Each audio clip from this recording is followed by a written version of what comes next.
My name's Luke Cizik, and I'm the founder and roaster at Lab Notes Coffee. So it started as just a hobby, right? It progressed from someone just buying me some green beans and trying to roast it in a frying pan in my kitchen, which I don't actually recommend, roast it outside. That's where it all started. It turned into just a real love for roasting coffee. I'm a biological scientist by training, so I really enjoy data, and I really enjoy that combination of something that has a very specific recipe and artistic nuance to it, right? So you can take the concept or the idea and you can put your spin on it or make it the way you want. I really enjoy that it's for something where the end product is all sensory.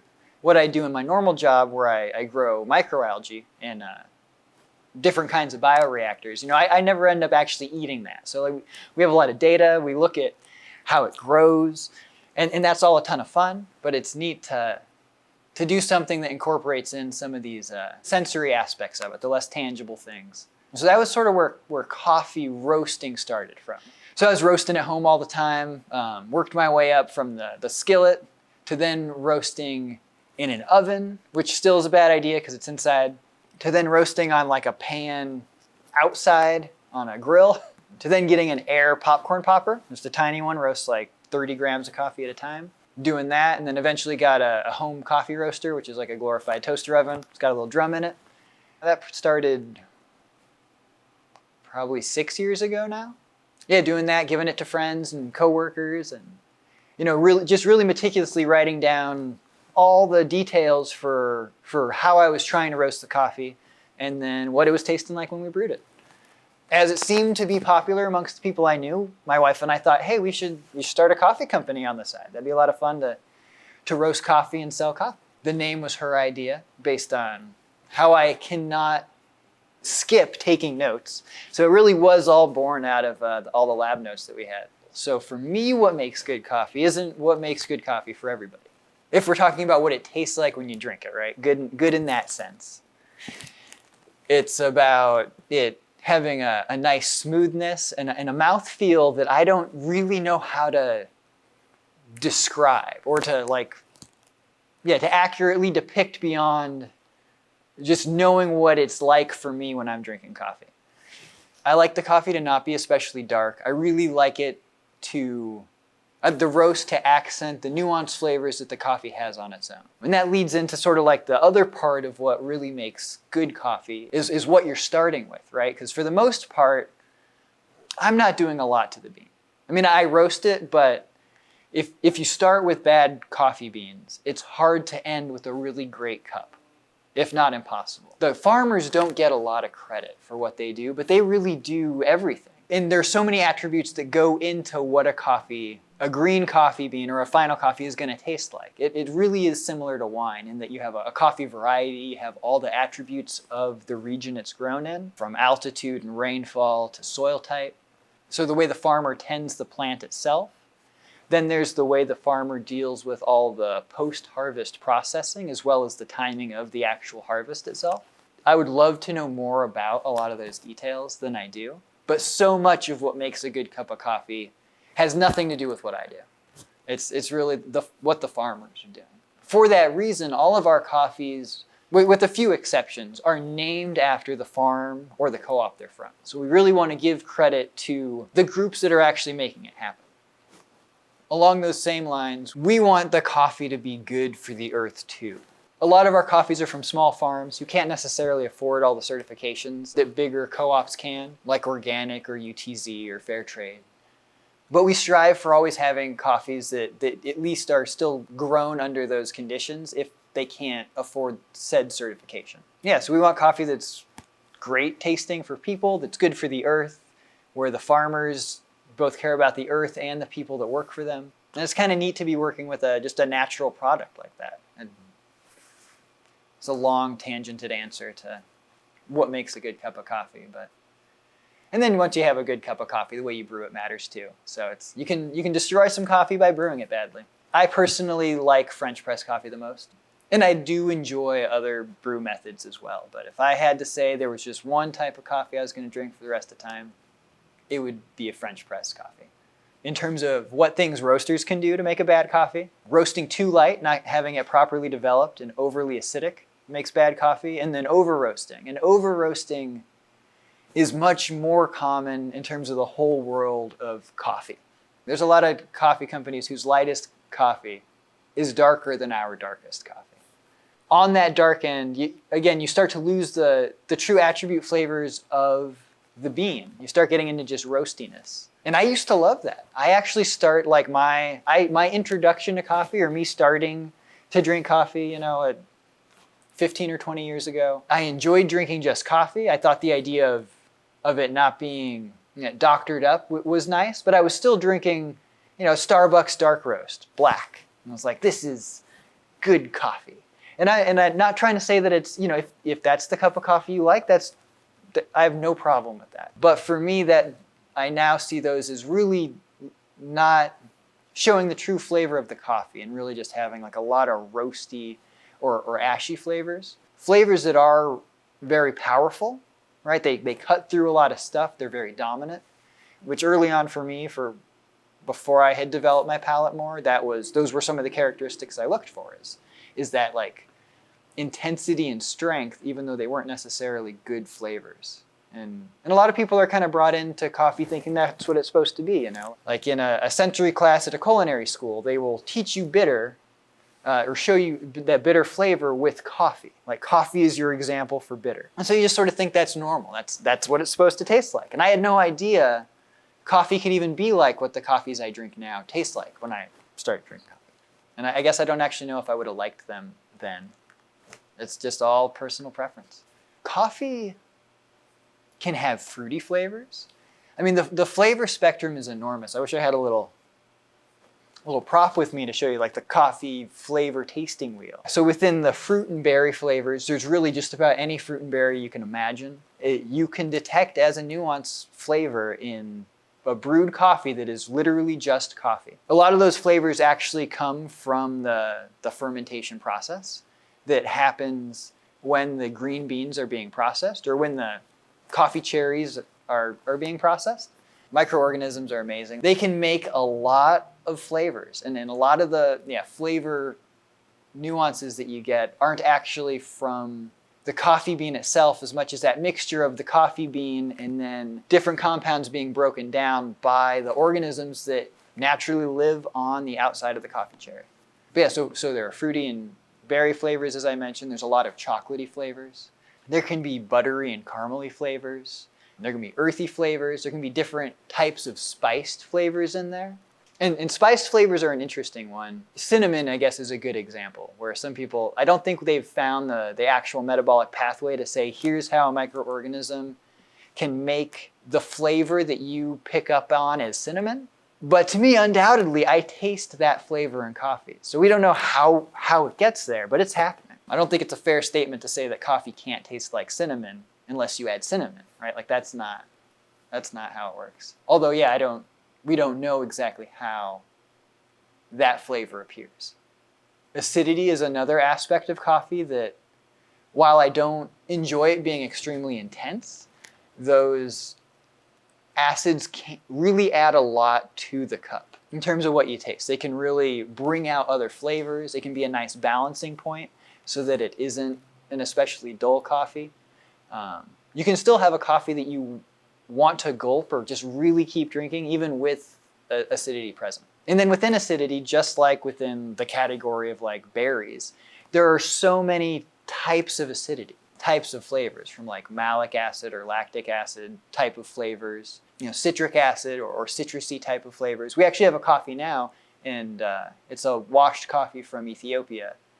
And to me, the acidity is really citrusy and specifically very orangey. And I really like that. I think that's really nice. A lot of it is knowing what stuff actually tastes like.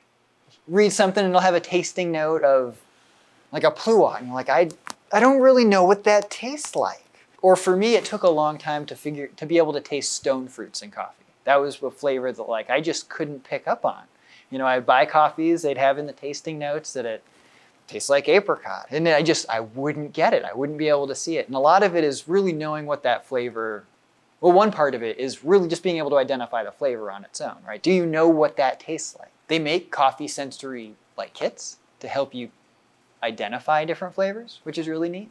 But in general, I think it's all about just an awareness, right? Pay attention to the stuff you eat and what it tastes like, and then where you taste those flavors in coffee. One thing that I've applied that I actually learned from White Labs in San Diego, which is a yeast company. So they make a lot of yeasts for beer fermentation. They have a really awesome tasting room where they will make one beer, but they'll ferment it with multiple yeasts, right? So then you're tasting a beer where everything's the same except for that yeast.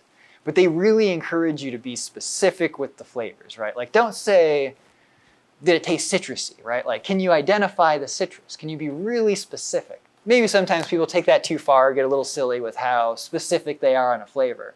But the idea of trying to really pinpoint it like that also helps, in my opinion, with developing your palate, because you're really being specific with what you are identifying.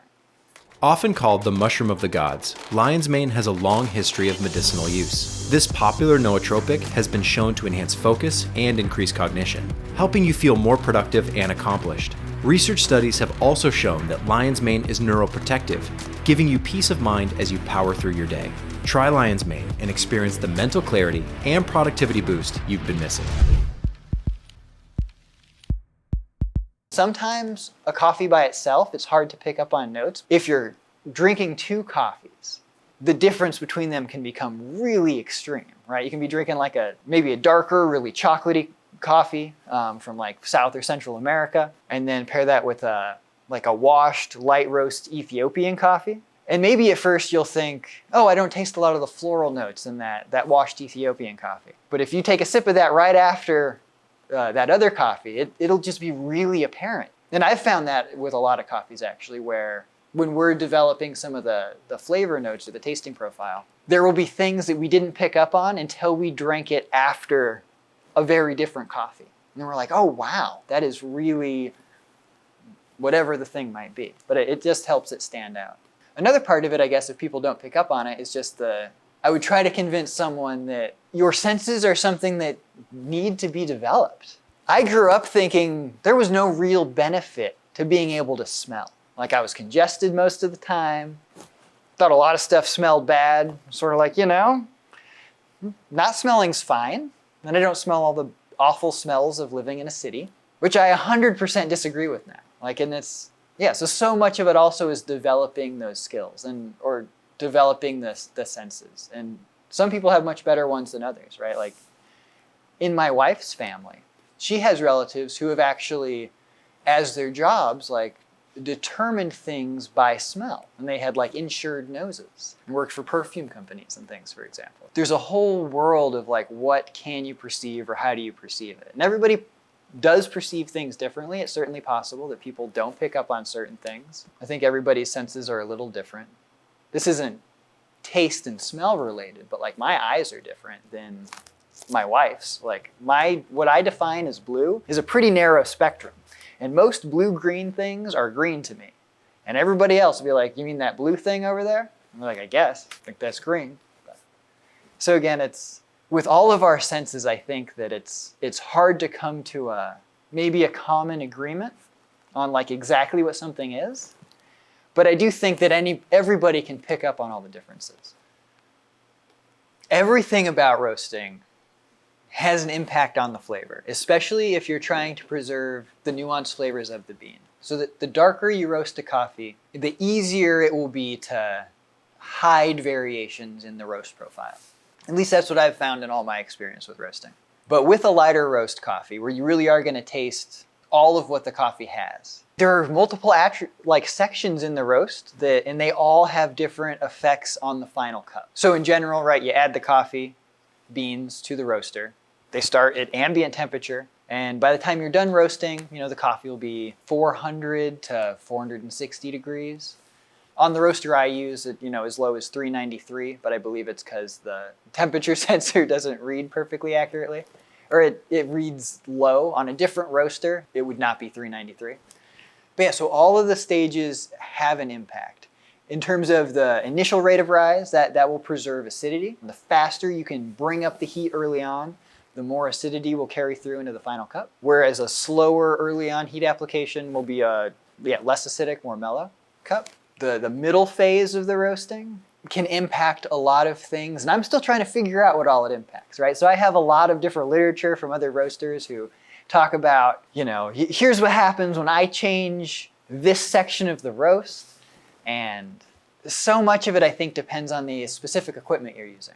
Both the rate of change in terms of temperature increase over the course of the roast and the total amount of time, and then lastly the final temperature, all play a role. So each piece has a different effect. So let's say we're roasting a coffee to 395 degrees. Getting there in 11 versus 15 minutes will affect the roast. The amount of time you spend in the last 10 degrees will dramatically affect the roast. I mean, it all makes a difference. For us, when we really get a roast dialed in, a different ending temperature of 1 degree, like you can taste that. It's there. I mean, you can still tell it's the same coffee, but it's noticeable, and that's out of 395 degrees. So all of those pieces play a big role, and the way you modulate them is really specific to what you're after as a roaster. A lot of people like a very continuous and consistent rate of temperature increase over time. More modern roasting theory says you want an initial high rate and then a slow or a declining rate of rise over time. We generally follow that second principle when we're roasting coffee. Then onto the brewing side, there's actually a really cool chart that looks at grind size and brew time. It really has to do, or comes down to the extraction that you perform on the coffee, which you can measure. Most people don't. It's not a part of normal brewing and drinking coffee, but looking at the total dissolved solids that are coming off the bean ending up in your final cup. If the brew time is too short, the coffee can taste empty and hollow. It might be sour. If the brew time is too long, it might start to be bitter and feel overly viscous. There's certainly a sweet spot, and it varies from different types of brewers. For example, like with a French press, our go-to brew process is water at 200 degrees and a total brew time of 5 minutes, which is different than 5 minutes after you're done adding water. So we go for 5 minutes from the time you start adding water. When I normally brew coffee, or in a French press, I'm using a kettle like what people would use for a pour over. So it takes me about a minute to fill the French press up with water. When I'm brewing that way, I set a timer for 4 minutes. But the true total duration that I'm shooting for from when I start adding water to when the coffee is done is 5 minutes. If I'm ever brewing using like a kettle where I can just add all the water really quick, I will not time it for only 4 minutes. And a lot of that is personal preference. Some people say French press coffee should be brewed for 8 minutes. To me, there's some over extraction that happens there. So yeah, it's really, a lot of it is, I would say for anybody, dialing it in for your taste, right? So you can look at what people say is best, and maybe you'll like that, maybe you won't, but really it's about finding how you want it to taste, right? Finding where you want it to be and just playing around with it, which is a really cool aspect of coffee, right? It's because you make it yourself, it can be a perpetual game of how do I want to change this just a little bit so that it tastes more appealing to me, right? And it's hard to define what that is. It's something you can do on your own. And I really like that about coffee. It is an immensely labor-intensive process to grow coffee, right? The cherries, generally speaking, are picked by hand when ripe. Every cherry has 2 coffee beans in it. So think about how many coffee beans go into your 1 cup of coffee that you drink in the morning. And think about, in terms of buying green coffee. So there's a whole commodity market for coffee. It sells for a really, really low price, like under $2 a pound. Recently, I think it was like in the last 2 years, barely over $1 a pound. So much work goes into growing that plant, picking all of the cherries, then processing the cherries, and ending with a green coffee that someone can roast. And it's wild that it isn't more valued. And I think just general awareness about that is important. People need to realize that the people growing the coffee are the ones really doing all the work. Think about anything else you buy and how big it is and how much it costs you. To be able to get a pound of green coffee for under $2, that's wild. There's no way the farmers are well compensated there. I think that coffee being fresh is important. I think if you're buying coffee that doesn't come with a roast date, that's a really bad sign. Or if you buy coffee that comes with no roast date but an expiration date, it's a really bad sign. I wouldn't say that you can't buy coffee at your local grocery store. You will certainly find better coffees outside of your local grocery store, generally speaking. And a lot of smaller grocery stores especially will carry local coffee chains or local coffee roasters, and so you can get a great cup there. I have found this to be true, but you get what you pay for. Right? If you're buying coffee that is $8 for 2 pounds, it's not going to be a really great cup of coffee. And there's most likely it'll be roasted relatively dark, maybe not. The quality of the beans that went into that coffee won't be great. Finding a roaster that cares about using high quality green beans, I think, is a big part of it. And finding a roaster they like. Really, I would say start with looking at your local roasters. Like who in your area roasts coffee? Try their coffee and see what you like. It'll be very different than big name brands of coffee. We don't buy any name brand coffees anymore. Or any really, really big chain coffee roaster coffees. And when we have them, we're generally let down. So I guess that would be a really great starting point, is just looking at what you can get locally. Another attribute, I guess, for good coffee is when it was ground. So coffee oxidizes and becomes stale over time. When it's in a whole bean form, it has a longer shelf life than when it is already ground up, right? Just think about the amount of surface area for ground coffee for the oxygen to interact with and oxidize. It really makes a big difference. So that would be another piece, is even if you have a certain coffee that you love to buy, just taste the difference between buying it already ground and buying it whole bean and grinding it yourself. To me, that makes a huge difference. We always grind our coffee for the brew we are doing then. And I find even a few days is generally noticeable in terms of like, oh, that coffee's been ground and put back in a sealed bag, but it's just not the same anymore. That'd probably be the easiest thing, I guess, for anyone to do, is just try whole bean coffee. A lot of people brew coffee on a drip coffee maker, at which point the coffee maker is doing most of the work for you. It probably has a recommendation for how much coffee to add, and it'll probably be really apparent to you when you don't add enough or you add too much. And so I think generally that's a starting point for someone who wouldn't know how to really brew coffee. If you're diving into any type of manual brewing, whether it's a French press or an AeroPress or some type of pour over, I recommend just looking up a recipe online. They're really common, easy to find. That's been my starting point for every recipe we use for how we brew. Maybe there have been changes we've made, like minor changes, but for the most part, the information is really easy to find. But yeah, if you're, for some reason, doing a manual brew and like not using water that's hot enough, or not grinding your coffee to the right size, again, it's all stuff that you will taste. It won't be good, or it won't be as good as it could be.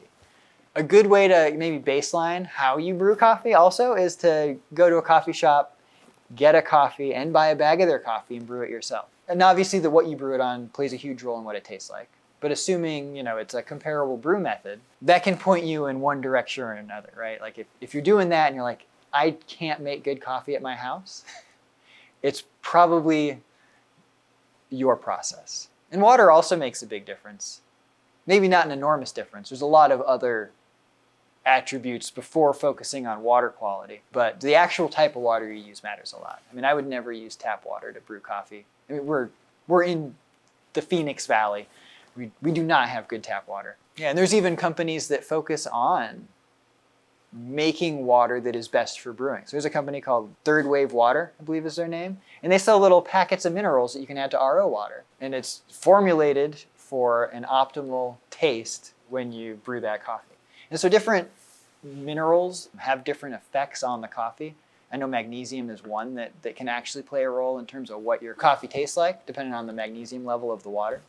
I don't know them all well enough to outline it right now. They're like, here's you want your magnesium level to be this ppm, and then it'd be great. And my focus is more on the roasting side. So mycotoxins are toxins that are produced by yeast and fungi. It's something that is kind of prevalent in coffee and chocolate. And it's something that is not regulated in the United States. In a lot of parts of the world it is. There's limits on mycotoxins. My awareness of mycotoxins actually came from listening to the Bulletproof Radio podcast. Hearing Dave Asprey talk about mycotoxins and what he does for bulletproof coffee specifically, because they actually test for mycotoxin levels. Now, I was initially led to believe, or was under the impression, that most coffees have a lot of mycotoxins, which is not accurate. But it is accurate that it's not regulated here, that there's the potential for them to have that. Some of the stated effects of those include things like jitteriness, stuff that people actually attribute to to caffeine. And these are things that are going to be more prominent in those cheaper coffees, right? Where they really are not processed well in terms of what happens after harvesting. But there's a handful that are especially prevalent. They're not good for your body. They don't make you feel good. They don't add to your coffee drinking experience.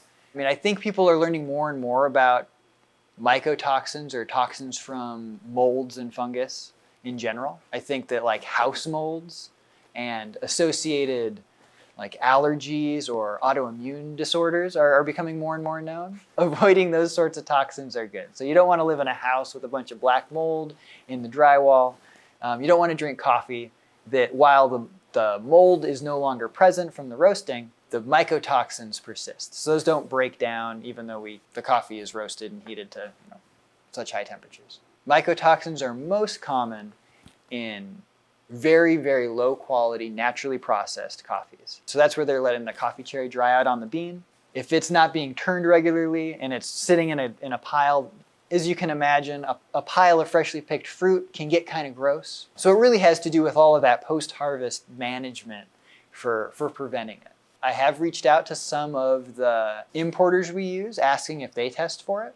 And so far, I haven't actually found any that do. It's not a legal requirement here, so I think that's why it just isn't something that's happening regularly. I feel like I have known when I've drinking a low-quality coffee, now that I'm aware of mycotoxins. In my experience, it seems like it counteracts the effect of coffee.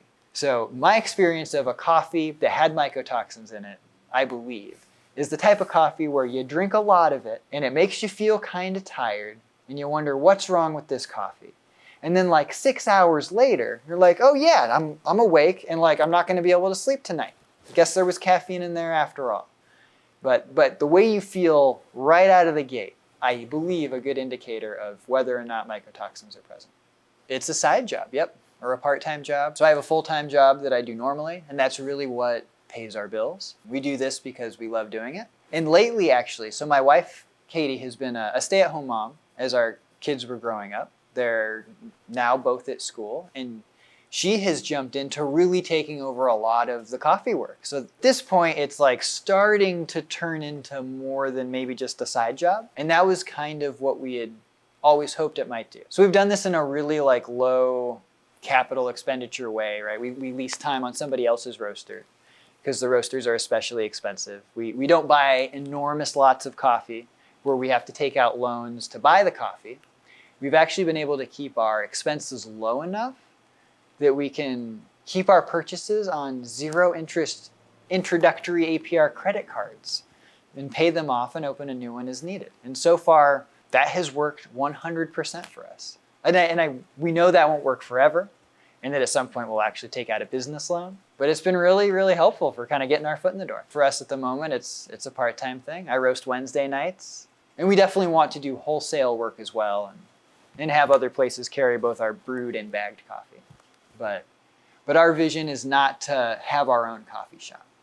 So we really focus on ethically sourced single origin coffees, and we really want to make sure that the farmers are well compensated. One of the main importing groups we use is a group called Coffee Shrub, and they always pay at least 50% more than fair trade value for whatever region they're in. They also have what they call farm gate certification, which is where if it's farm gate certified, it means they literally negotiated with the farmer to get the beans. And so I always really like that, knowing that I'm buying it from someone, I'm only one step away from the actual farmer. And eventually we'll be doing direct sourcing for all of our coffees. But in the meantime, we're really happy with that arrangement. Also on the humanitarian side of our business, we really wanted to do all the things as we were starting this that we wished other businesses did, or things that we had in the back of our mind of like, oh, it'd be nice if they did this or that. So we donate 2.5% of all of our revenue to humanitarian efforts. We split that 50-50 between the country of origin for the coffee and then locally here in Arizona. Our coffee bags right now are 60% compostable. We have some minimum order constraints that are preventing us from being able to get a fully compostable bag that is in the near future. We really want to have a company that gives coffee to people good coffee that they will enjoy, but also that gives back something to the environment that we're getting the coffee from. On the roasting side, our coffee is very smooth.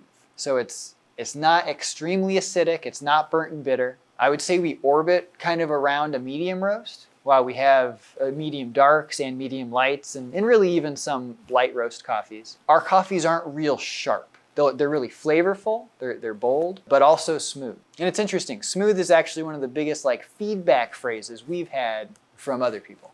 And the current CEO at my full-time job, his name's Eric. He actually had his own coffee roasting company in Tucson years ago. And I used to just talk to him about coffee in general. I was doing home roasting, and he always encouraged me you should start a company. It doesn't have to go anywhere, but no reason to not start it. And I don't know if I would have done it had he not said that. Or I don't know if it really would have occurred to us that it was something we could try to do. I guess I just wanted to also see where it could go. I was really enjoying roasting coffee at home. I really wanted to start roasting on a big roaster. And it's hard to justify going down that path just to drink it yourself, right? Like, I'm gonna roast 5 pounds of coffee right now. It's gonna last way too long. So it all just went together so nicely. I love that because we have this company, we get to try all these coffees. I get to spend a lot of time roasting coffee. We screen a lot of green coffees, right? So the coffees we actually offer are just our absolute favorites. And that whole process of trying the coffees and doing the sample roasting at our houses is also a lot of fun. I guess to some degree we've had that like internal entrepreneurial spirit. So that was certainly part of it. Generally speaking, I think in my life, I've always felt like I could do the things I wanted to do, or that, the real limiting part was just whether or not you did it. And yeah, my wife and I just both wanted to do it together and thought it'd be a really cool joint venture experience. On top of our family, or in addition to having a family. And yeah, it all just kind of came together really nicely. We were kind of lucky that it all worked out. I have a bachelor's degree in molecular plant biology and biochemistry. So I went into that really just wanting a botany degree, but making the assumption that microbio version of it would be the same, just with additional details, which was not the right assumption, because it really kind of skipped over the botany horticulture side of plants and really was just focused on the microbiology. That worked out really well in terms of leading me down the path for my current main job, which is growing microalgae, and which I really love. And I think the attention to detail that's associated with that schooling and with my current full-time job really primed me to enjoy coffee roasting. Even though it is really, really different. There's not a lot that I can directly apply, other than maybe just some of the principles of how to go about, designing an experiment for roasting coffee, how to test variables. I guess that would be the main piece, is how to test variables. Would be what I got from the schooling that we apply to lab notes. Now I am hopeful, and maybe I shouldn't even talk about this yet because I'm just hopeful. I haven't tried it yet, but I'm very interested in anaerobic process coffees and the potential of doing those anaerobic fermentations on green beans that we buy. So that is sort of the next chapter that I will take personally in terms of just my home roasting coffee experience. But I'm very hopeful that's something we'll be able to translate into lab notes as well. And if we do that, then there's much more direct application of things I learned in school. I enjoy it on multiple levels, right? So I like really dialing in a roast and really being able to execute it the way I want it, right? So there's just that personal satisfaction there with it going the way I want. But then feedback from people is a huge piece too. Making something that other people enjoy, I like a lot more than I would have guessed. And that really does bring me a lot of joy. Just being able to do something that I love and for it to also be something someone else really loves is my favorite part of it. I would encourage everybody to pursue their passions. If they are interested in it, you should learn more about it. That's certainly how I work. What is it that's easier to do besides what you're interested in? Right? So if there's something you're interested in, you should look into how you can work that into your life. And there's usually a way to do it regardless of your situation, right? And to use our coffee situation as the example, not having to buy a coffee shop or buy a roaster in order to even start a company. And it didn't start at starting a company, it started at, I just would like to roast more coffee. And doing a lot of roasting at home. But there have been a lot of things like that in my life that I've been able to pursue and that I've really, really loved. Anybody who I guess feels like they can't pursue those things that they really want to do, I would challenge them to look at it differently and find a way. Because I think I think there's always a way to be able to make it happen. You can always start small. I want to say for just about anything that it is, anything that you're doing, whether that's starting off helping someone else who's already doing the thing you're interested in, or if it's doing it on your own, but working out a system where you can lease the equipment or the spaces you need, or where you can make your own version of it and do it at your house, right? Like even a home coffee roaster is pretty inexpensive, but I started with a popcorn popper because I could buy one at Target for $30. And that worked great, and it helped me know that I really want to keep doing this, before really making a big investment. I think there are a lot of inefficiencies or a lot of unused space, or a lot of underutilized equipment in just about any industry, right? And so there are opportunities for you to help that group and help yourself, right? So you can offer to pay them a small amount of money to use their equipment when they're not using it anyway, when it's just sitting there, right? They get passive income from that. You get an opportunity to work on what you want to do. Yeah, and you can really do it with anything you want. I mean, for me, I guess my first thing that I did kind of down that route that was a bigger deal was getting a car that ran on vegetable oil. And that was a slow process, and I'm not super mechanically inclined. I mean, I have kind of figured out some of that stuff now. But like, even with that example, I was able to find an old used Mercedes diesel that somebody else had already converted to run on vegetable oil, although not in the right way. But it was a great starting point. And it was an inexpensive car. I bought it in college. It actually broke down on the drive home with it. But it ended with, it was a functional car running on vegetable oil that I was picking up from P.F. Chang's. Didn't have to buy any fuel. And you have to jump in to some degree, right? You don't have to spend all your money, but you do have to personally commit to it. You have to be able to take that first step. It's personally fulfilling on a technical level. I like that it brings people joy. I like that it helps connect us with the natural world to a degree, which is kind of funny. I don't know that you would necessarily think that with coffee, but it is an actual bean or a seed from a plant that is grown. There's no way to bypass nature and still have real coffee. And I really feel like Earth already has everything. I do work for a biotech company. A big part of me feels that all the answers are already here, and it's not about us inventing anything new and crazy. It's about just working in the system that's already here. And so I like that coffee is like technically, intellectually like stimulating for me, but also I'm working with a very basic raw piece of earth, or a raw piece of nature. I guess it's not earth, right? It's biological, but I like that it minimizes harm. It's easy to get carried away with curiosity, right? And not think about the true impacts or repercussions of the things you do. And I like that with this coffee company, we can actually think about the impacts and repercussions of all the pieces of the stuff we do, right? In terms of how what we buy impacts the person who sold it to us, in terms of the waste that comes from the things we use, getting back into like the compostable bags and cups.